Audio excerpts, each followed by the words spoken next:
Hello anime fan and welcome back to our channel. तो finally Kaiju number 8 anime का season 2 आ चुका है और इसका सीजन 1 जो था वो 2024 के one of the peak anime में से एक था और इसका सीजन 2 भी बहुत ही ज्यादा कमाल का होने वाला है। वीडियो को एंड तक लाजमी देखना और मुझे कमेंट करके बता देना कि आप लोगों को ये एपिसोड कैसा लगा। So let's get start. तो एपिसोड के स्टार्ट में हम एक छोटा सा फ्लैशबैक देखते हैं जहाँ पर काफका और मीना छोटे होते हैं और वो लोग कहीं भाग कर जा रहे होते हैं और तभी यहाँ पर काइजू का अटैक हो जाता है जिस वजह से आसपास की सभी जगह तबाह होने लगती है और ये देखकर मीना काफी ज्यादा डर जाती है और काफका इसे कहता है कि तुम बिल्कुल भी डरो मत, सब कुछ ठीक हो जाएगा। और तभी यहाँ पर डिफेंस फोर्स की काफी सारी गाड़ियां आ जाती हैं उस काइजू से लड़ने के लिए और तभी इन दोनों पर भी एक बिल्डिंग का मलबा गिर जाता है जिस वजह से ये दोनों अलग अलग हो जाते हैं और काफका मीना को ढूंढने लगता है। लेकिन तभी काफका दिखता है कि डिफेंस फोर्स के सभी लोग इसकी तरफ गन ताने खड़े थे और साथ ही यहाँ पर उसकी क्लीनिंग डिवीजन की टीम भी मौजूद थी और काफका देखता है कि वो भी अब अपनी काइजू फॉर्म में आ चुका होता है और मीना भी अपने वेपन से इस पर अटैक करने वाली होती है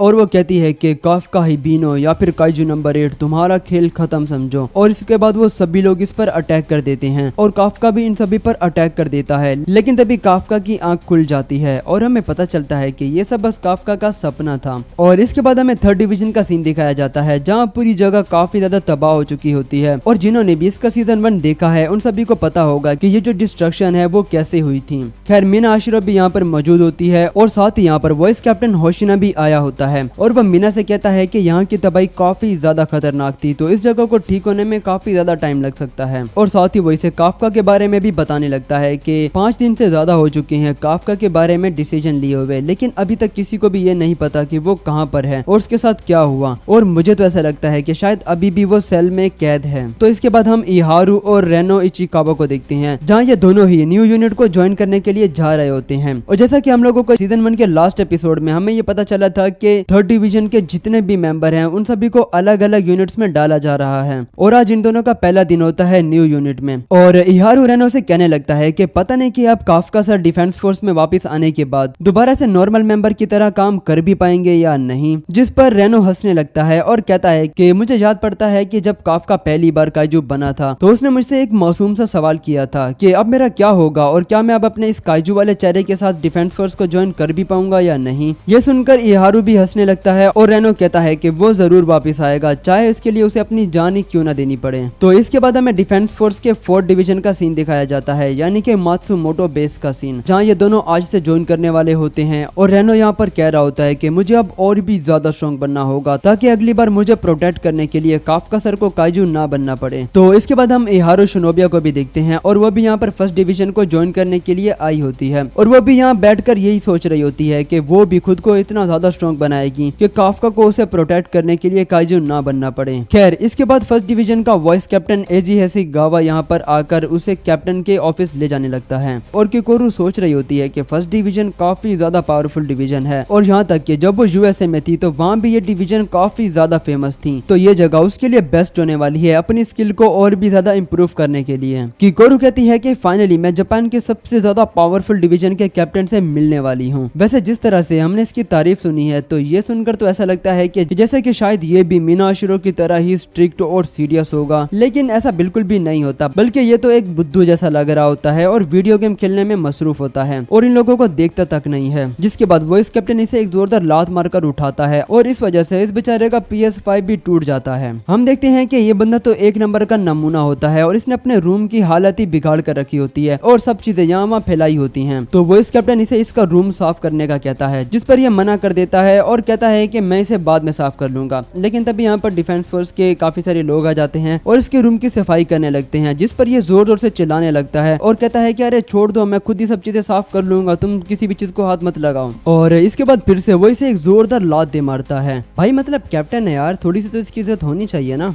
एनीवेज एजी उसे उसकी शर्ट से पकड़ कर ले आता है किकोरू से इंट्रोड्यूस करवाने के लिए और वो कहता है कि यह हमारा कैप्टन है और इसका नाम है नारुमी। वैसे ये सीन मुझे काफी ज्यादा फनी लगा था जिस तरह से उसने इसे शर्ट से पकड़ रखा होता है। तो इसके बाद नारुमी भी किकोरू से कहता है कि अच्छा तो तुम हो इसाऊ की डॉटर जिसके बारे में सब लोग बात कर रहे हैं। तो इसके बाद किकोरू भी खुद को इंट्रोड्यूस करवाती है और तभी यहाँ पर काइजू का अलर्ट बजना शुरू हो जाता है, मतलब कि कहीं आसपास ही काइजू का अटैक हुआ है। तो इसके बाद 1st डिवीजन के सभी लोग काइजू को खत्म करने के लिए जाने लगते हैं और हम देखते हैं कि ये एक बहुत बड़ा काइजू होता है जो कि समंदर से बाहर आता है और ये दिखने में बिल्कुल ही गोडजिला की तरह लग रहा था। तो ये लोग इस पर अपने सभी टैंक्स और मिसाइल्स वगैरह से इस पर अटैक करते हैं ताकि ये लोग उसे सिटी से दूर रख सकें, लेकिन इन सभी के अटैक्स का उस पर कुछ खास असर नहीं होता और इसके बाद फिर से यह पानी के अंदर चला जाता है और सिटी की तरफ बढ़ने लगता है और इस वजह से एक ब्रिज भी टूट जाता है और इसलिए अब नारुमी अपनी टीम से प्लान को चेंज करने का कहता है। वो सब लोग इस पर अपनी पूरी पावर से अटैक करेंगे ताकि ये सिटी की तरफ ना जा सके और फिर से ये लोग इस पर अटैक करना शुरू कर देते हैं। वो लोग इस पर अपनी पूरी पावर से अटैक करते हैं और ये देखकर किकोरू भी काफी ज्यादा शॉक्ड होती है कि ये सब लोग अपनी सूट की 40% पावर का यूज कर रहे हैं, जो कि अपने आप में ही बहुत बड़ी बात है। तो इस वजह से ये लोग इस काइजू को सिटी से दूर रखने में भी कामयाब हो पा रहे हैं। तो इसके बाद नारुमी खुद इस काइजू पर अटैक करने के लिए जाने लगता है और वो किकोरू से कहता है कि उसे मैनर्स, क्लीनलेस, हार्डवर्क और ग्रेस वगैरह से कुछ भी मतलब नहीं है, उसे बस एक ही चीज से मतलब है। और ये कहकर वो हेलीकॉप्टर से नीचे छलांग लगा देता है और अपने एक बहुत बड़े वेपन से सीधा इसके ऊपर अटैक कर देता है और इसके बस एक ही अटैक से वो काइजू फट जाता है और उसके खून से सभी जगह बारिश होने लगती है। और इसके बाद नारुमी कहता है कि उसे बस एक ही चीज से मतलब है और वो है पावर। और ये देखकर किकोरू भी काफी ज्यादा एक्साइटेड हो जाती है। तो फिर हम इसके बाद का सीन देखते हैं जहां अब नारुमी अपने आज के मिशन की न्यूज देख रहा होता है, लेकिन वो देखता है कि यहाँ उससे भी बड़ी फोटो मीना की लगी होती है। तो ये देखकर वो जेलस होने लगता है और कहता है कि ये सब क्या है, मैंने इतने बड़े काइजू को हराया है लेकिन फिर भी सभी जगह बस मीना की ही फोटो लगी है। ऐसा लगता है कि जैसे मैंने नहीं बल्कि इसने हराया हो उस काइजू को। इसे देखकर किकोरू कहती है कि ये तो एक नंबर का नमूना है, जापान का सबसे पावरफुल पर्सन होने के बाद भी ये अपना नाम न्यूज में ढूंढ रहा है। खैर इसके बाद उसका फोन बजने लगता है लेकिन ये उसे इग्नोर कर देता है। तो किकोरू से कहती है कि तुम अपना फोन क्यों नहीं उठा रहे। तो ये कहता है कि ये इसाओ का फोन होगा और वो मुझे मीटिंग में चलने का कह रहा होगा, जो कि मुझे बिल्कुल भी पसंद नहीं है। मैं भला क्यों अपना टाइम को जाया करूं इन सब फिजूल की मीटिंग्स में। और तभी फिर से यहाँ पर एजी आकर उसे एक जोरदार लात दे मारता है और उसे अपने साथ ले जाने लगता है और कहता है कि ये मीटिंग काइजू नंबर 8 के बारे में होने वाली है, तो तुम्हें चलना होगा। खैर इसके बाद हम काफका को देखते हैं जो कि अभी भी एक सेल में बंद होता है और वो कह रहा होता है कि 5 दिन से ज्यादा हो चुके हैं और मैं अभी तक कुछ भी नहीं कर पाया। तो इसके बाद डिफेंस फोर्स के कुछ मेंबर्स आकर काफका को डायरेक्टर इसाओ के रूम में ले जाते हैं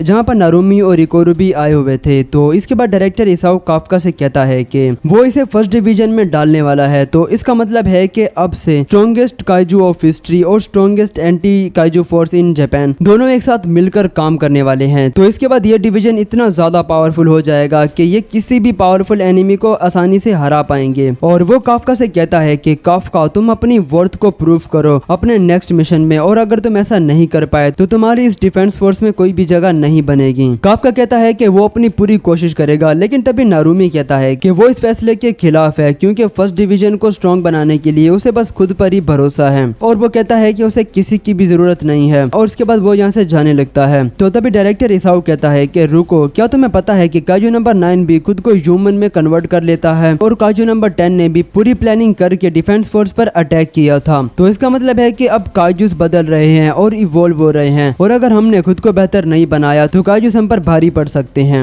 ये सुनकर नारुमी कहता है कि इसका मतलब है कि आपको अभी भी मुझ पर ट्रस्ट नहीं है और मैं तो कहता हूँ कि आप इस काइजू नंबर 8 से ही मेरे लिए एक वेपन बनवा दें तो मुझे कोई भी नहीं हरा पाएगा। तो इस पर काफका कहता है कि कैप्टन नारुमी मुझे माफ करना, लेकिन मैं अभी बिल्कुल भी मर नहीं सकता क्योंकि मुझे अभी उन सब लोगों के किए गए प्रोमिस को पूरा करना है जो कि मुझ पर ट्रस्ट करते हैं। तो इस पर नारुमी कहता है कि मुझे तुम्हारी फीलिंग और तुम्हारे प्रोमिस में बिल्कुल भी इंटरेस्ट नहीं है, बस मुझे तुम अपनी असल स्ट्रेंथ और रिजल्ट दिखाओ और अगर तुम फिर से आउट ऑफ कंट्रोल हो गए तो मैं तुम्हें अपने हाथों से मार दूंगा और तुम्हारा वेपन बनाकर उसे यूज करूंगा। और ये कहकर वो यहाँ से चला जाता है और इसके कुछ देर बाद हम सिटी का सीन देखते हैं जहाँ अचानक से ही एक बहुत बड़ा अर्थक्वेक आने लगता है और जमीन फटने लगती है और साथ ही जमीन में एक बहुत बड़ा गड्ढा बन जाता है। और फिर हम देखते हैं कि इस गड्ढे में से बहुत सारे एंड्स जैसे दिखने वाले काइजूस बाहर आते हैं और लोगों पर अटैक कर देते हैं। तो इसके बाद आ जाता है काइजू नंबर 8 का इंट्रो जो कि बहुत ही ज्यादा अमेजिंग होता है। और इंट्रो के बाद हम फर्स्ट डिवीजन का सीन देखते हैं जहाँ पर इस डिवीजन के सभी मेंबर्स ट्रेनिंग कर रहे होते हैं और हमेशा की तरह ही हमारा लोंडा यानी कि काफका की हालत काफी ज्यादा खराब ही पड़ी होती है ट्रेनिंग की वजह से,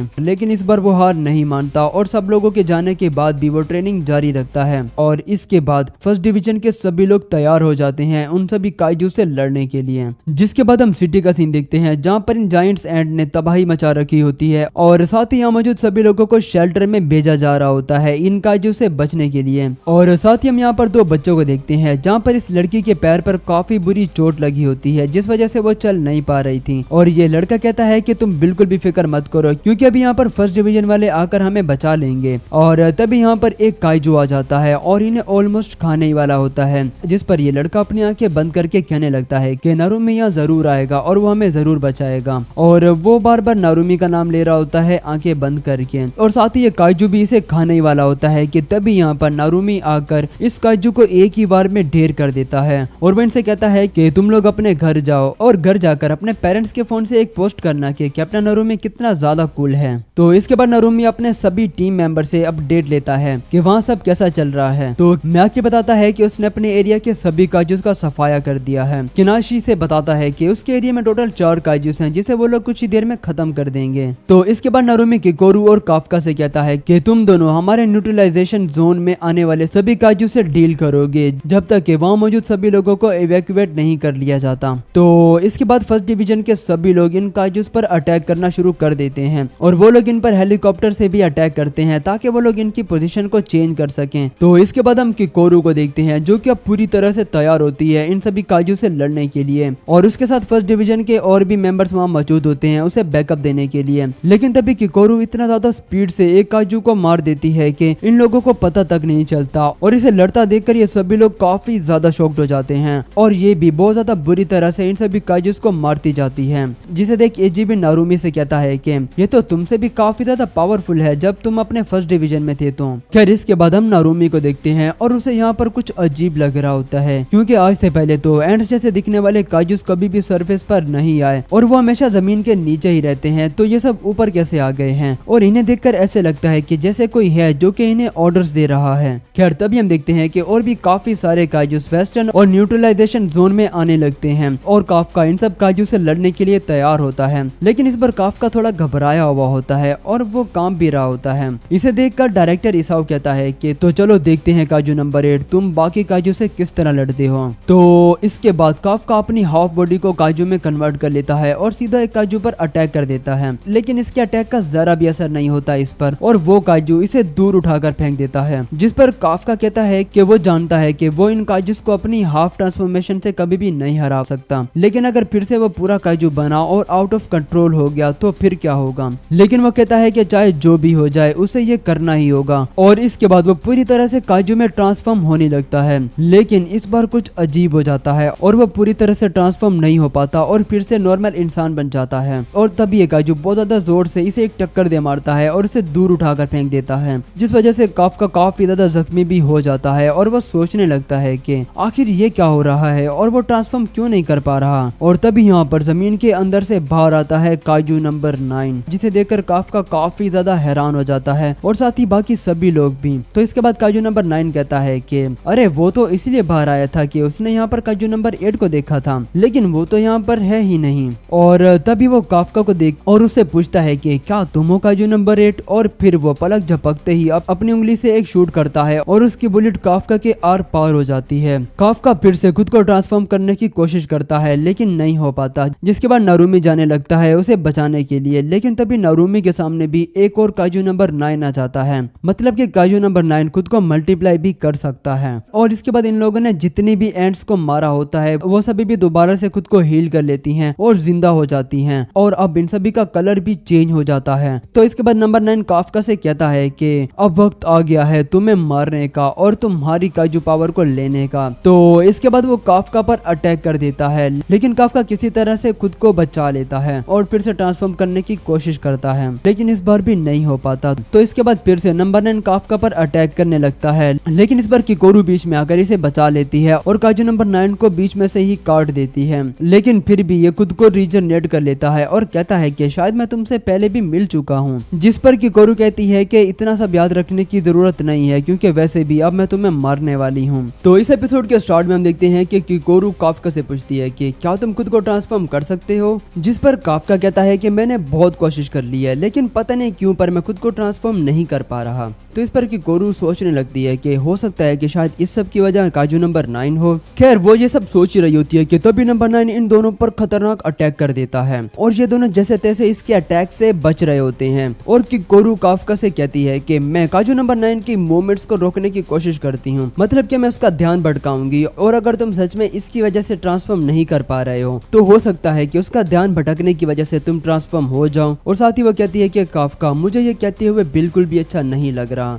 लेकिन हम सबको इस वक्त तुम्हारी पावर की जरूरत है इस एनिमे को हराने के लिए। तो इसके बाद ये दोनों अलग अलग डायरेक्शन से काजू नंबर 9 पर अटैक करने के लिए आगे बढ़ते हैं। लेकिन भाई ये बंदा तो नेक्स्ट लेवल में इवॉल्व हो चुका होता है, क्योंकि वो खुद को मल्टीप्लाई करके दोनों पर ही अटैक कर देता है। किकोरू तो इसके अटैक से खुद को बचा लेती है, लेकिन काफका खुद को नहीं बचा पाता और काफी ज्यादा इंजर्ड हो जाता है। तो ये देखकर किकोरू सीधा हवा में छलांग लगाती है और इस काजू की डिफेंस को पूरी तरह से काट पीट देती है और कहती है कि इस बार मैं अपने आसपास मौजूद किसी भी इंसान को मरने नहीं दूंगी। तो इसके बाद किकोरू अपनी स्वॉर्ड से नंबर 9 पर अटैक कर देती है और उसके टुकड़े टुकड़े कर देती है और काफका से कहती है कि काफका अब तुम्हारी बारी है, जल्दी से ट्रांसफॉर्म होकर इसको खत्म कर दो। काफका भी खुद को ट्रांसफॉर्म करने की कोशिश करता है, लेकिन इस बार उसे कुछ अजीब दिखाई देता है कि पहले तो उसे वो छोटा काजू दिखाई देता है जिसकी वजह से यह काजू बना था, और इसके बाद उसे दिखाई देता है कि उसने काजू बनकर अपने सभी कॉमरेड्स को मार दिया है और साथ में किकोरू को भी वो मार देता है। तो ये देखने के बाद वो फिर से खुद को ट्रांसफॉर्म नहीं कर पाता। तो इसके बाद काफका को समझ में आ जाता है कि वो क्यों ट्रांसफॉर्म नहीं हो पा रहा, मतलब कि इसमें काजू नंबर 9 का कुछ भी लेना देना नहीं है, वो सिर्फ अपने डर की वजह से ही खुद को ट्रांसफॉर्म नहीं कर पा रहा है। इसके बाद नारुमी अपने सूट की कॉम्बैक्ट पावर को अनलिस्ट करता है और इस बार वो अपने सूट की 98% कॉम्बैक्ट पावर को यूज करता है, जो देख सभी लोग काफी ज्यादा शॉक्ड होते हैं, क्योंकि अपनी सूट की 98% पावर को यूज करना बहुत बड़ी बात होती है। और इसके बाद वो सीधा काजू नंबर 9 पर अटैक कर देता है और इस बार वो जो भी अटैक कर रहा होता है ना, मतलब कि वो इस काजू के हिस्से को काटने के बाद उसे बर्न कर देता है ताकि वो उसे दोबारा से हील ना कर पाए। और ये देखकर काजू नंबर 9 भी काफी ज्यादा शॉक्ड होता है कि भाई ये बंदा तो पहले से काफी ज्यादा पावरफुल लग रहा है। तो इसके बाद भाई नारुमी तो कमाल ही कर देता है, मतलब कि वो बहुत सारे मल्टीपल अटैक्स इस पर करता जाता है। तो इसे देखकर काजू नंबर 9 को भी समझ में आ जाता है कि जितना हो सके उसे इस बंदे से दूर ही रहना होगा। तो इसके बाद ये दोनों ही एक दूसरे पर जबरदस्त अटैक वगैरह करना शुरू कर देते हैं। तो काजू नंबर 9 इसके अटैक्स को समझ जाता है और इसे डॉज करने लगता है। तो इसके बाद वो इसके सभी अटैक से बचता हुआ सीधा इसके पास आ जाता है और इसकी साइड से आकर इस पर एक जोरदार हमला कर देता है।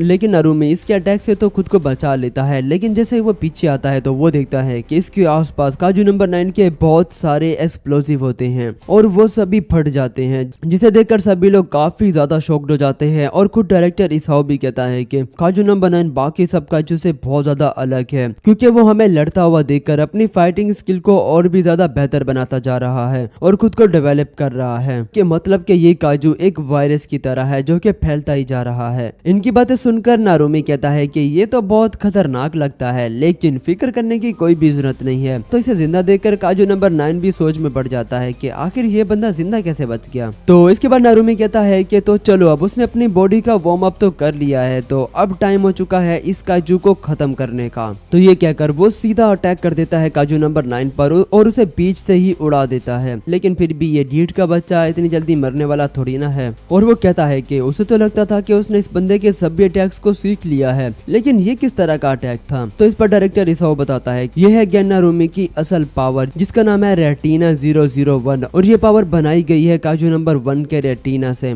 तो इसके बाद नारुमी इस पर बहुत सारे अटैक्स करता जाता है और इस पर नंबर 9 इसके किसी भी अटैक्स को डॉज नहीं कर पा रहा था। असल में नारुमी की आंखों में जो हमें पावर दिखाई दे रही है वो काजू नंबर 1 की रेटिना पावर है। इस पावर से वो अपने किसी भी ओपोनेंट की मूवमेंट्स को पहले से ही प्रेडिक्ट कर लेता है। खैर, तो इसके बाद नारुमी सीधा काजू नंबर 9 के कोर पर अटैक करता है और वो उसे डॉज भी नहीं कर पाता और वो पूरी तरह से तबाह हो जाता है, जो देख सभी लोग बहुत ही ज्यादा खुश हो जाते हैं। और इसके बाद डायरेक्टर इसाओ कहता है कि तो अगले तुम हो काफका, चलो कुछ करके दिखाओ कि तुम क्या कर सकते हो अपनी काजू पावर्स के साथ। तो काजू नंबर 9 काफका और किकोरू दोनों पर ही खतरनाक अटैक्स कर रहा होता है, जिस वजह से दोनों ही बहुत ज्यादा जख्मी हो जाते हैं। और काफका कह रहा होता है कि वो बस इसीलिए खुद को ट्रांसफॉर्म नहीं कर पा रहा है कि कहीं ऐसा ना हो जाए कि उसका काजू फॉर्म उस पर हावी हो जाए और वो अपने किसी कॉमरेड को नुकसान न पहुंचा दे। तो ये सुनकर किकोरू कहती है कि मुझे बिल्कुल भी अंडर एस्टिमेट मत करना और सिर्फ सिर्फ मुझे ही नहीं बल्कि कैप्टन मीना आशिरो को और वाइस कैप्टन होशिना और हमारे बाकी सभी कोलीग्स को भी बिल्कुल अंडर एस्टिमेट मत करना। और सबसे ज्यादा इम्पोर्टेंट ये है कि तुम खुद को कभी भी अंडर एस्टिमेट मत करना, क्योंकि हम सब डिफेंस फोर्स का हिस्सा हैं। और किकोरू की ये बात सुनकर काफका काफी ज्यादा मोटिवेट हो जाता है और फिर से खुद को ट्रांसफॉर्म करने की कोशिश करता है और इस बार वो खुद को ट्रांसफॉर्म कर ही लेता है। और फिर किकोरू से कहती है कि तो तुम आ गए काफका, हमेशा की तरह लेट ही आते हो तुम। तो काजू नंबर 9 भी काफका को देखकर कहता है कि आखिर तुम ही निकले ना काजू नंबर 8। और ये कहकर वो बहुत जोर से चिल्लाता है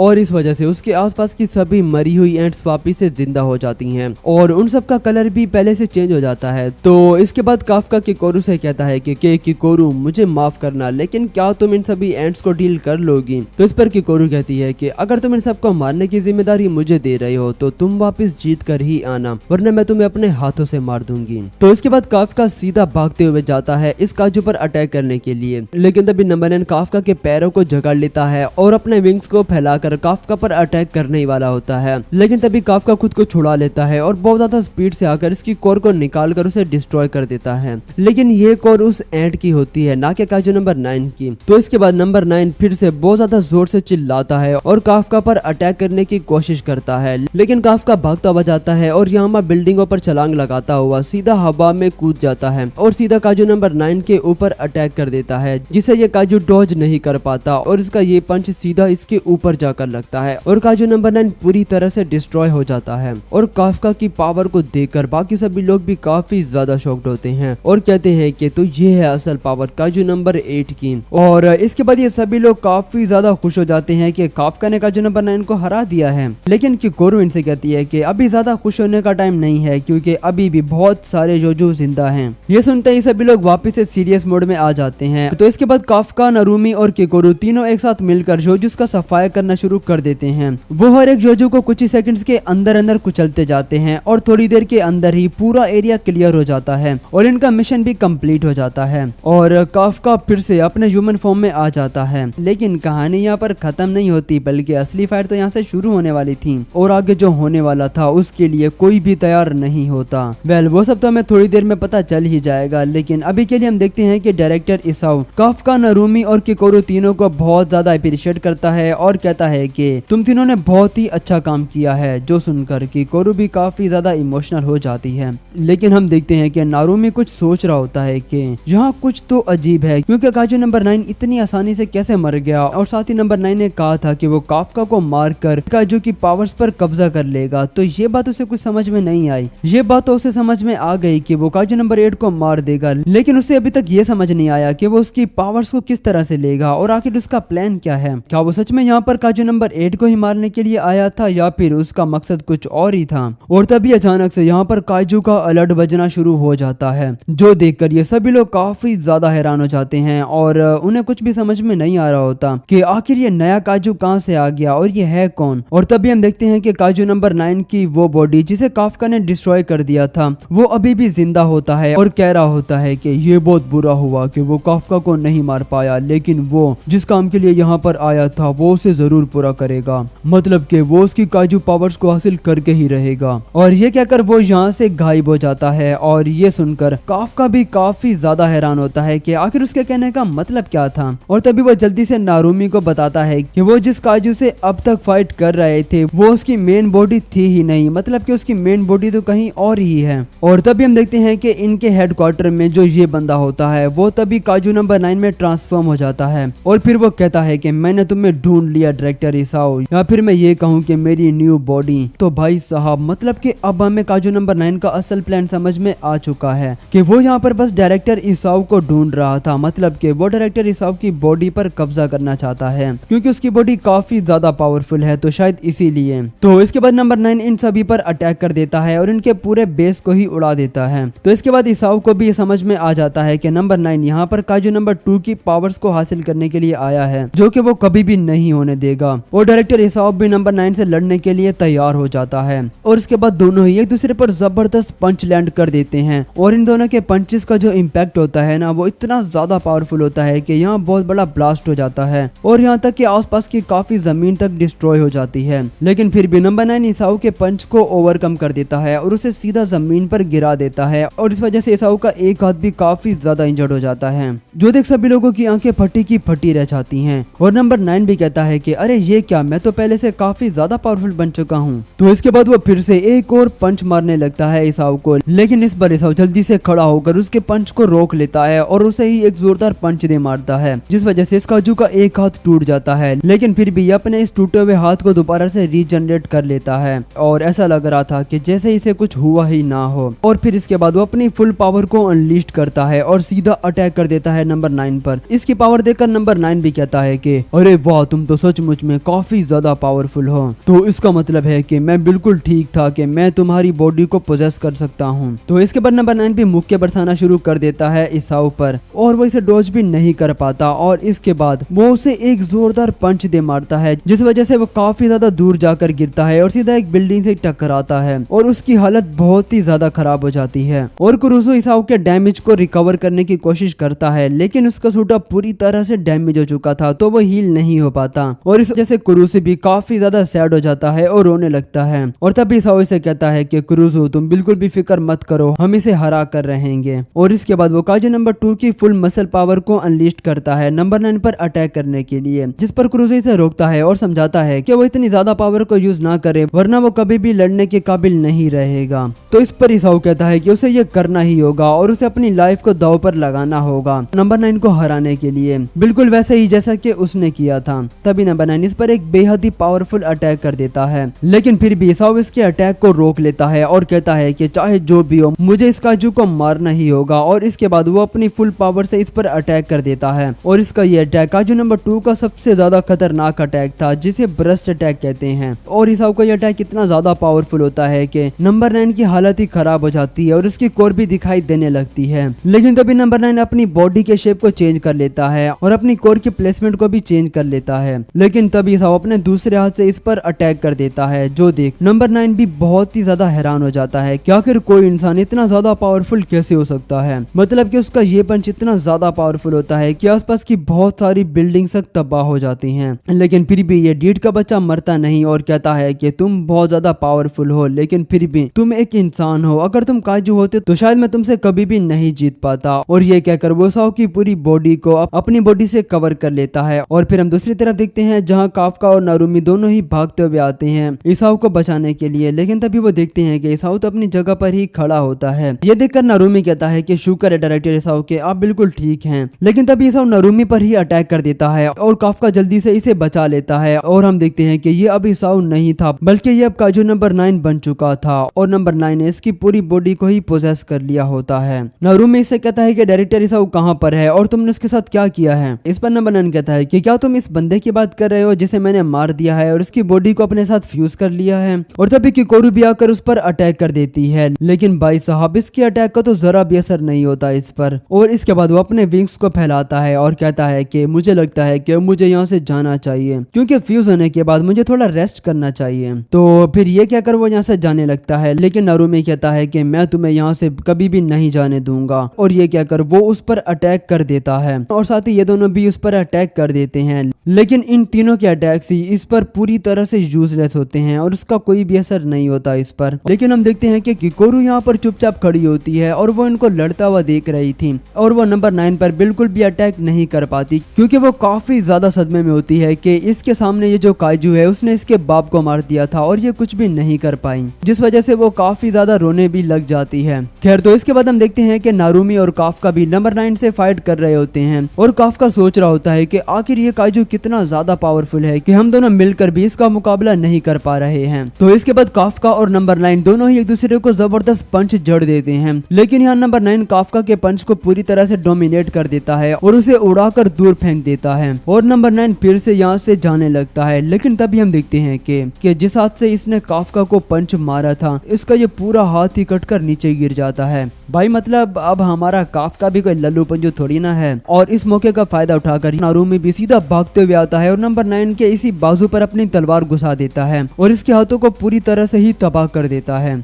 और नंबर 9 कहता है कि उसकी बॉडी अपनी लिमिट तक पहुंच चुकी है, तो इस वजह से इसकी रीजनरेशन एबिलिटी भी काफी स्लो हो गई है। खैर, तभी दूसरी साइड से काफका एक और जबरदस्त पंच दे मारता है और कहता है कि चाहे जो भी हो जाए हम तुम्हें यहाँ से नहीं जाने देंगे। और भाई साहब ये कहकर वो अपनी पूरी पावर लगाकर इसे एक और जबरदस्त पंच मार देता है, जिस वजह से ये बहुत ज्यादा दूर जाकर गिरता है और इसकी हालत काफी ज्यादा खराब हो जाती है और ये बहुत बुरी तरह से इंजर्ड हो जाता है। मतलब कि अब ऐसा लग रहा था कि जैसे नंबर 9 का काम तमाम होने ही वाला है, क्योंकि अब ये दोनों एक साथ मिलकर इस पर एक फाइनल ब्लो करने ही वाले होते हैं। लेकिन भाई ये ढीठ का बच्चा इतनी आसानी से मरने वाला थोड़ी ना है, क्योंकि ये अपनी पूरी बॉडी को एक तरह से खोल देता है और अपने अंदर से काफी खतरनाक एनर्जी रिलीज करता है और कहता है कि तुम दोनों को गुड बाय। और इसका ये एनर्जी ब्लास्ट इतना ज्यादा पावरफुल और खतरनाक होता है कि आसपास का काफी सारा एरिया भी डिस्ट्रॉय हो जाता है और ये अटैक करने की वजह से खुद नंबर 9 की आधी बॉडी ही तबाह हो जाती है। लेकिन फिर भी वो जिंदा तो होता ही है और वो कहता है कि मैं अपनी बॉडी की पावर लिमिट को क्रॉस कर चुका हूँ और मैं बस यहीं तक ही जा सकता था, क्योंकि मैं अपनी इस न्यू बॉडी को खोना नहीं चाहता। लेकिन हम देखते हैं कि नंबर 9 के एनर्जी ब्लास्ट को काफका और नारुमी बड़ी ही आसानी से सरवाइव कर लेते हैं और उन्हें कुछ भी नहीं होता। मतलब कि अब नंबर 9 की तो खैर नहीं। ये देखकर इसकी भी एकदम से फट जाती है, लेकिन फिर ये अपने हरामीपन पे उतर आता है और अपनी बॉडी को मल्टीप्लाई करके किकोरू और इस बंदे पर अटैक कर देता है, जिस वजह से नारुमी और काफका इन दोनों को बचाने के लिए भागते हैं और इस मौके का फायदा उठाकर ये यहाँ से भागने लगता है। लेकिन जाने से पहले नंबर 9 अपने फेस को डायरेक्टर इसाओ के फेस से चेंज करके काफका से कहता है कि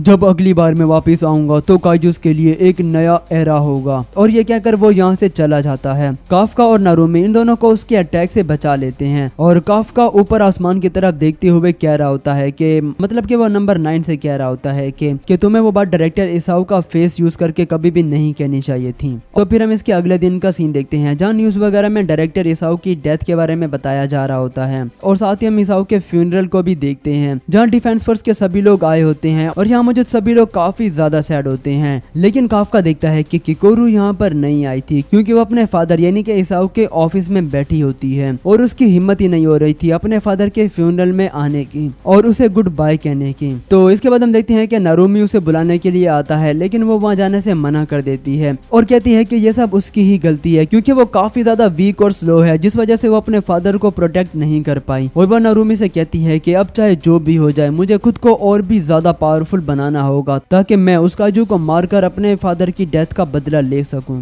तो इस पर नारुमी इसे प्रॉमिस करता है कि वो उसे सबसे ज्यादा पावरफुल डिफेंस फोर्स मेंबर बनाएगा और जो कुछ उसे इसाओ ने सिखाया था वो उसे सब कुछ सिखाएगा, लेकिन बदले में उसे अपना 100% देना होगा और उसे अपनी पूरी पावर दिखानी होगी। काफका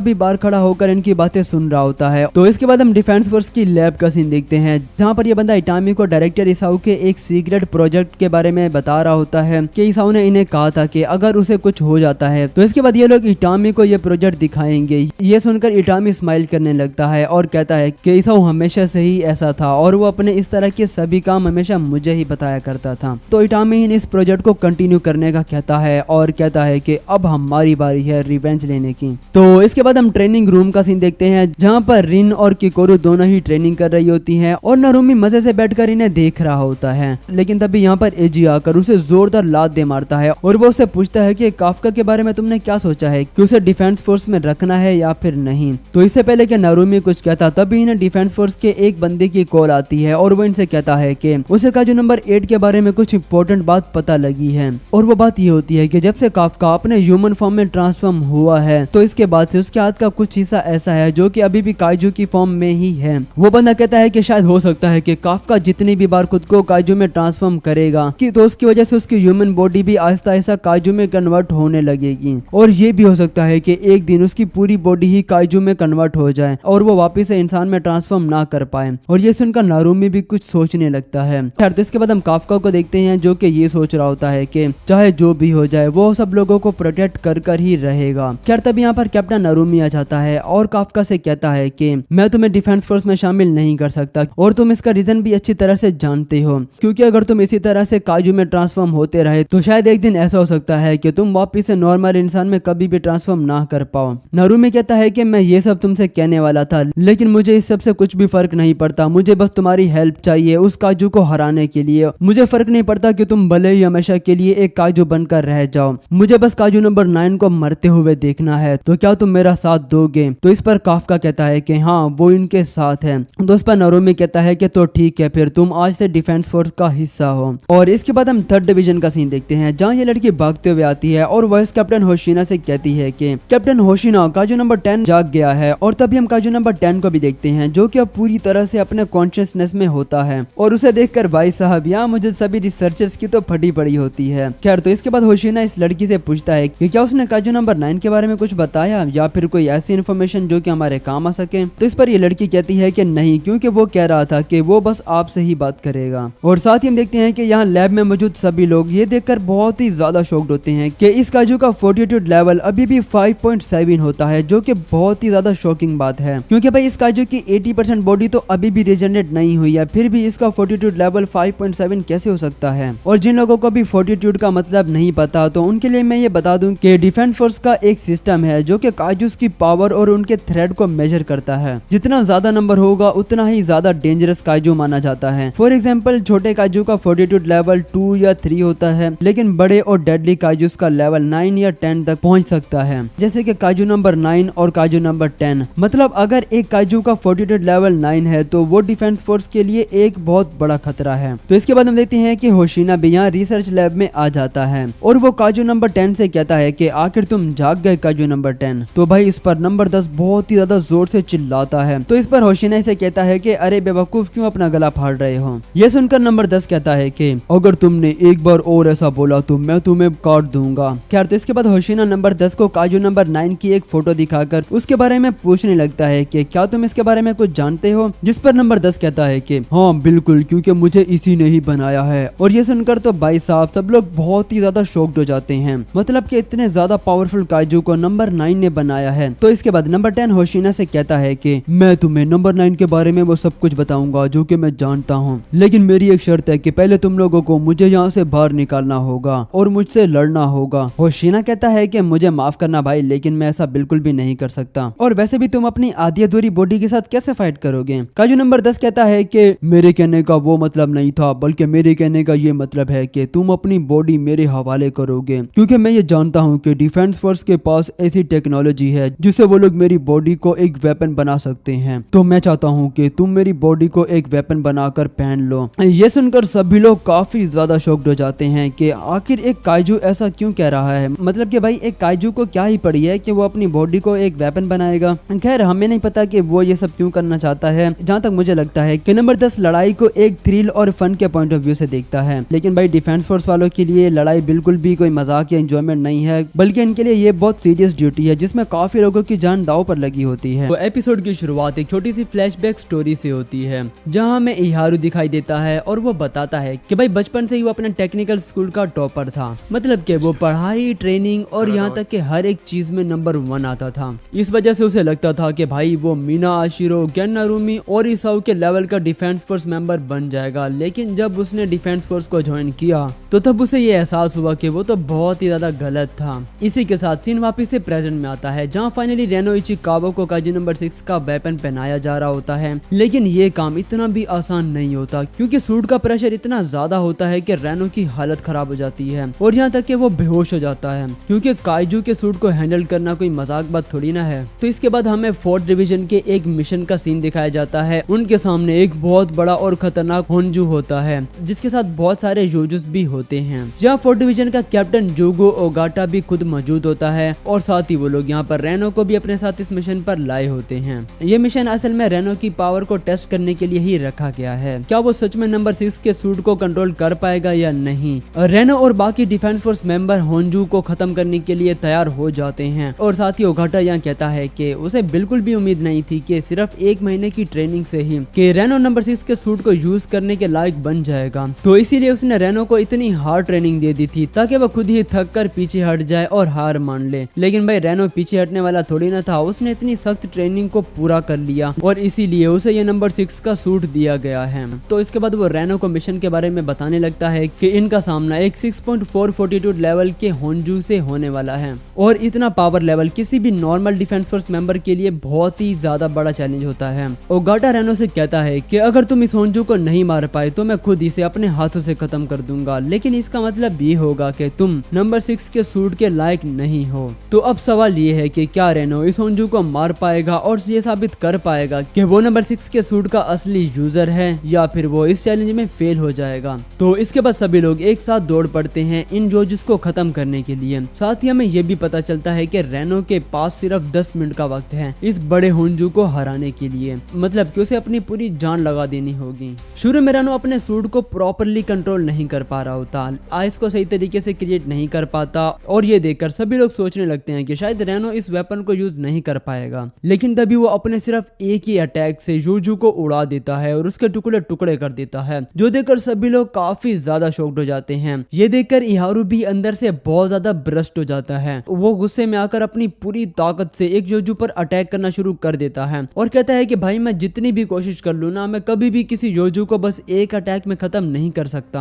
योजू के एक अटैक की वजह से इहारू काफी ज्यादा जख्मी हो चुका होता है और इसके बाद वो योजू फिर से आगे बढ़ता है रेनो पर अटैक करने के लिए। लेकिन तभी रेनो बीच में आकर उसे बचा लेता है और सिर्फ उसके एक अटैक की वजह से ही उस योजू के टुकड़े टुकड़े हो जाते हैं और साथ ही रेनो भी चला जाता है सीधा उस बड़े वाले होंजू का सामना करने के लिए। वो अपने सूट की कॉम्बैक्ट पावर को अनलीस्ट करता है जो कि 43% तक पहुंच जाती है और तुरंत ही वो होंजू पर तेजी से अटैक कर देता है। रेनो अपनी आई से होंजू को जमाने की कोशिश करता है और बार बार उस पर अटैक करता है, लेकिन इस तरीके से वो कभी भी उसके कोर तक नहीं पहुंच पाएगा। इसीलिए अब वो अपने सूट की मैक्सिमम पावर को अनलीस्ट करने की कोशिश करता है। रेनो अपने सूट की 51% पावर तक पहुंच जाता है, जो कि बहुत ही बड़ी बात है भाई एक ऐसे बंदे के लिए जो कि पहली बार किसी नंबर्स वाले वेपन का यूज कर रहा हो। इसके बाद रेनो होंजू पर अटैक्स की बारिश कर देता है, यहाँ तक कि उसके कहीं ऑर्गन्स भी तबाह कर देता है। लेकिन इतनी ज्यादा पावर यूज करने की वजह से रेनो खुद ही काफी ज्यादा इंजर्ड हो जाता है, उसकी पूरी बॉडी ही टूट फूट जाती है, लेकिन फिर भी वो रुकता नहीं। रेनो की आंखें बिल्कुल लाल पड़ जाती हैं और उसकी हालत काफी ज्यादा खराब होने लगती है, लेकिन फिर भी वो हार नहीं मानता और होंजू पर अटैक करता जाता है, जो देखकर ओगाटा कहता है कि अगर रेनो की हालत और ज्यादा खराब होने लगी तो वो खुद जाकर होंजू को मार देगा और अगर ऐसा हुआ तो इसका मतलब ये होगा कि रेनो फेल हो जाएगा। ये सुनकर इहारू जाने लगता है रेनो की हेल्प करने के लिए और वो यहाँ सोच रहा होता है कि जब पहले रेनो अपनी ट्रेनिंग में फेल हुआ था तो वो देखकर उसे काफी अच्छा फील हुआ था, लेकिन अब उसे ये एहसास हुआ है कि वो कितना गलत था, तो इसीलिए अब वो किसी भी हालत में रेनो को फेल नहीं होने देगा। और दूसरी तरफ हम रेनो को देखते हैं जो कि अब अपने माइंड को कंट्रोल नहीं कर पा रहा होता और उसका माइंड बिल्कुल ही ब्लैंक हो चुका होता है, लेकिन फिर भी वो होंजू पर अटैक्स किए जा रहा होता है और बिल्कुल भी रुकता नहीं है। लेकिन तभी हम देखते हैं कि उसका जो लेफ्ट पैर होता है ना वो पूरी तरह से टूट जाता है और यहाँ तक कि वो उठ भी नहीं पाता। इसीलिए अब ओगाटा खुद जाने लगता है होंजू को मारने के लिए, लेकिन तभी इहारू भागता हुआ आता है और ओगाटा से टाइम मांगता है कि वो रेनो की हेल्प करेगा और वो दोनों मिलकर अभी भी होंजू को मार सकते हैं। वो भागता हुआ जाता है और रेनो को अपने कंधे पर उठाकर उसे अपने साथ ले जाता है और तभी रेनो भी दोबारा से अपने होश में आ जाता है और इहारू इसे कहता है कि मैंने कैप्टन से थोड़ा टाइम ले लिया है और हम दोनों मिलकर अभी भी होंजू को मार सकते हैं। इहारू रेनो को होंजू के जितना पास हो सके उतना पास ले जाने की कोशिश करता है ताकि वो उसके पास जाकर अपनी पूरी पावर से उस पर अटैक करके उसे मार सके, लेकिन इस होंजू को मारना इतना भी आसान नहीं होता क्योंकि इसकी स्किन काफी ज्यादा हार्ड होती है और उसे मारने से पहले उसकी कोर को बाहर लाना जरूरी है, जो कि रेनो बिल्कुल भी नहीं कर सकता क्योंकि उसकी हालत तो पहले से ही काफी ज्यादा खराब है और उसकी एक टांग भी काफी ज्यादा इंजर्ड हो चुकी है और वो तो हिल तक नहीं सकता। तो इसलिए इहारू दौड़ पड़ता है उस होंजू पर अटैक करने के लिए,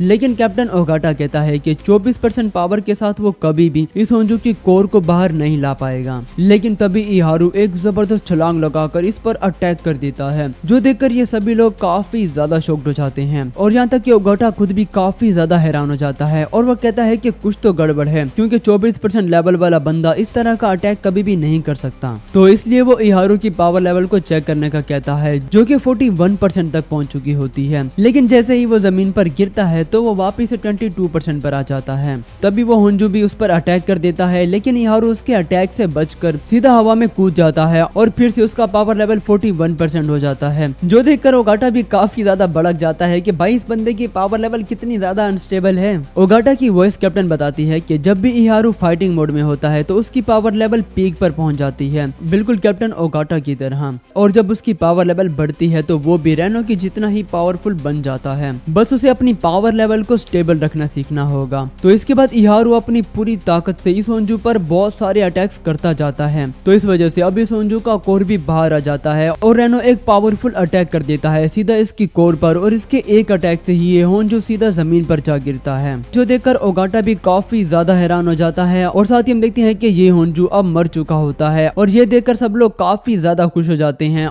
और इहारू भी सीधा भागते हुए आता है रेनो के पास और ये दोनों अपनी विक्ट्री को सेलिब्रेट करने लगते हैं। और अब ओगाटा भी रेनो से कहता है कि चाहे जैसे भी उसने इस होंजू को हरा दिया है तो अब से वो नंबर 6 वाले वेपन को यूज कर सकता है। तो इसके बाद हमें नेक्स्ट डे का सीन दिखाया जाता है जहाँ पर मीना आशिरो भी ओगाटा से फोन पर पूछती है कि रेनो का टेस्ट कैसा था। तो इस पर ओगाटा कहता है कि वो काफी जिद्दी है और काफी ज्यादा जोखिम उठाता है, जो कि नंबर 6 के वेपन के लिए एकदम परफेक्ट यूजर है। और साथ ही वो कहता है कि वो उन दोनों को वो सब कुछ सिखाएगा जो कि वो उन्हें सिखा सकता है और वो उन्हें ऐसा योद्धा बनाएगा जो देखकर सभी लोग दंग रह जाएंगे। तो इसके बाद हम देखते हैं कि रेनो के काजू नंबर 6 वाले वेपन की बात उसके सभी दोस्तों को भी बता दी जाती है, जो सुनकर काफका कहता है कि ये तो बिल्कुल भी ठीक नहीं है, क्योंकि अगर रेनो नंबर 6 वाले वेपन का यूज करके काजू नंबर 9 से फाइट करेगा तो उसके लिए काफी ज्यादा खतरनाक हो सकता है। लेकिन तभी किकोरू उसे एक जोरदार पंच दे मारती है और कहती है कि रेनो भी एक सोल्जर है और उसे पता है कि क्या सही है और क्या गलत। और ये कहकर वो यहाँ से चली जाती है और साथ ही वो सोचने लगती है कि अगर रेनो ने खुद को और भी ज्यादा पावरफुल बना लिया है तो मुझे भी खुद को और ज्यादा पावरफुल बनाना होगा। और फिर हम इसके बाद का सीन देखते हैं जहाँ काफका रनिंग कर रहा होता है और सोच रहा होता है कि रेनो सचमुच में काफी ज्यादा पावरफुल है और उसका कोई जवाब नहीं है, लेकिन एक तरफ वो है जो कि सिर्फ अपनी काजू वाली पावर्स पर ही रिलाई कर सकता है। वो खुद बिल्कुल भी पावरफुल नहीं है और वो किसी को भी बचा नहीं सकता। तभी उसके सामने वॉइस कैप्टन होशिना आ जाता है और वो बहुत ज्यादा स्पीड से आकर काफका पर अटैक कर देता है, जिस वजह से भाई काफका की तो हालत ही खराब हो जाती है और उसके पसीने छूट जाते हैं। लेकिन हम देखते हैं कि उसकी ये सोट नकली होती है और वो बस काफका से पिछली लड़ाई का बदला ले रहा होता है, उसे डरा कर। साथ ही वो काफका को थैंक्स भी बोलता है 3rd डिवीजन को बचाने के लिए। होशिना बताता है कि मुझे ये बात पता है कि तुम जितनी भी बार काजू में ट्रांसफॉर्म होगे तो तुम्हारे वापिस से ह्यूमन बनने के चांसेस उतने ही कम हो जाएंगे और एक टाइम ऐसा आएगा जब तुम नॉर्मल इंसान नहीं बन पाओगे। तो इसलिए वो काफका को ट्रांसफॉर्म होने से मना करता है कि उसे खुद को काजू में बदलने की कोई भी जरूरत नहीं है। वो खुद काजू नंबर 9 से लड़ेगा और उसे हराएगा, जो देखकर काफका भी काफी ज्यादा इमोशनल हो जाता है कि वॉइस कैप्टन तो सचमुच में काफी भला इंसान है। लेकिन फिर भी वॉइस कैप्टन सोचता है कि चाहे जो भी हो जाए, जब भी काफका किसी को मुसीबत में देखेगा तो उसकी हेल्प करने के लिए वो बिना सोचे समझे ही खुद को काजू में बदल लेगा। और अगर उसे काजू में ट्रांसफॉर्म होने से रोकना है तो उसका बस एक ही इलाज है और वो है इसे ताकतवर बनाना। तो इसके बाद होशिना काफका को एक श्राइन में लेकर जाता है। ये वो श्राइन है जहाँ पर काजू से लड़कर मरने वाले लोगों को दफन किया जाता है और ये श्राइन यहाँ पर इसलिए बनाया गया है क्योंकि हिस्ट्री में होने वाली एक काफी बड़ी लड़ाई भी यहीं इसी जगह पर हुई थी। तो इसके बाद होशिना काफका को फाइटिंग करना सिखाने लगता है कि वो बिना किसी वेपन या सूट के बिल्कुल नॉर्मल इंसान की तरह किस तरह से लड़ सकता है। वो काफका से कहता है कि मैं तुम्हारी पावर लेवल को तो बढ़ा नहीं सकता, लेकिन मैं तुम्हारी फाइटिंग स्किल को जरूर इंप्रूव कर सकता हूँ। तो इसके बाद वॉइस कैप्टन काफका को उस पर अटैक करने के लिए कहता है। काफका काफी ज्यादा कोशिश करता है लेकिन वो एक भी पंच लैंड नहीं कर पाता होशिना पर। लेकिन फिर भी होशिना काफका की काफी ज्यादा तारीफ करता है कि वो पहले से काफी ज्यादा पावरफुल बन चुका है, लेकिन फिर भी इतनी पावर काफी नहीं है। और ये कहकर वो उसे एक जोरदार पंच दे मारता है। तो इस वजह से काफका उसके अगले अटैक को डॉज करने के लिए फुल तैयार हो जाता है और अपने हाथों को अपने सामने रख लेता है। लेकिन इस बार होशिना उस पर अटैक नहीं करता और वो रुक जाता है और कहता है कि देखो काफका, तुम अपनी काजू वाली पावर पर ही रिलाई कर रहे हो और अभी भी तुम नंबर 8 की तरह ही फाइट कर रहे हो, क्योंकि तुम उसकी पावर और उसकी रीजनरेशन वाली एबिलिटी पर ही रिलाई कर रहे हो। और ये कहकर वो उसे एक बेहद ही पावरफुल पंच दे मारता है, जिस वजह से काफका सीधा जमीन पर गिरता है। लेकिन तभी वो नोटिस करता है कि ये पंच बिल्कुल वैसा ही है जो कि डायरेक्टर इसाओ ने उसे मारा था। तो इस पर होशिना इसे बताता है कि ये एक ऐसा मूव है जो कि डिफेंस फोर्स ने बिना किसी हथियार और सूट के काजू से लड़ने के लिए बनाया है और इस मूव को सबसे पहले डायरेक्टर इसाओ ने मास्टर किया था। तो होशिना कहता है कि वो काफका को ट्रांसफॉर्म होने से नहीं रोक सकता, लेकिन उसे इतना पावरफुल बना सकता है कि वो ज्यादा देर तक काजू फॉर्म में ना रहे। होशिना काफका से कहता है कि जब तक वो जापान में रहेगा उसे काजूस के अटैक को झेलना पड़ेगा। सिर्फ काजू नंबर 9 ही नहीं, उसे और भी काफी ज्यादा पावरफुल विलन्स का सामना करना पड़ेगा और जब वो ये सब खुद के दम पर करेगा तो तब वो मीना आशिरो के बगल में खड़ा हो सकता है। ये सुनकर अब काफका भी काफी ज्यादा जोश में आ जाता है और वो कहता है कि चाहे जो भी हो जाए मैं खुद को पावरफुल बना कर ही रहूंगा। खैर तो इसके बाद ये लोग यहाँ से जाने लगते हैं, लेकिन जाने से पहले काफका को यहाँ पर कोई वॉरियर टाइप बंदा दिखाई देता है और तभी वो यहाँ से गायब भी हो जाता है।